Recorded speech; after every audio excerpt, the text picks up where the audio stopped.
Dalam sidang mendengar tanggapan dari jaksa penuntut umum terkait keberatan terdakwa Teddy Minahasa dalam kasus penjualan sabu sitaan, saudara, jaksa merespons bahwa pengadilan memiliki kewenangan untuk mengadili kasus ini.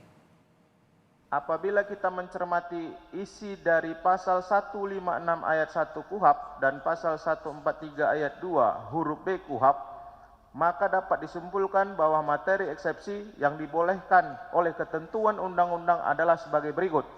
1. Tentang kewenangan pengadilan untuk mengadili. 2. Tentang dakwaan tidak dapat diterima. 3. Tentang surat dakwaan yang harus dibatalkan karena tidak memenuhi rumusan dalam pasal 143 ayat 2 huruf B KUHP. Adapun uraian tentang penjelasan dari masing-masing ketentuan tersebut adalah sebagai berikut. 1. Tentang kewenangan pengadilan untuk mengadili.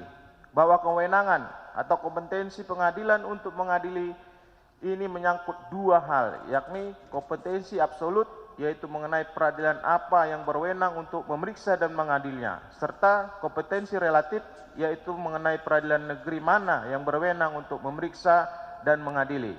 2. Tentang dakwaan tidak dapat diterima. Bahwa pengertian dakwaan tidak dapat diterima tidak diatur oleh ketentuan undang-undang.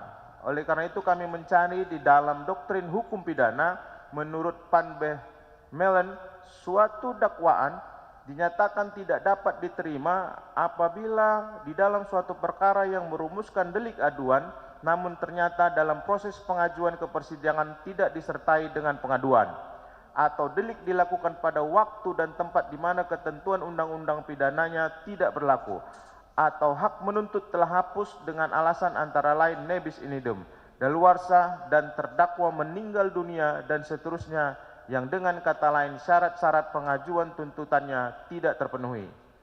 Perlu dicatat bahwa apabila suatu perbuatan bukan merupakan tindak pidana, maka putusannya bukan tidak dapat diterima, melainkan putusan lepas dari segala tuntutan hukum atau ontslag van rechtvervolging.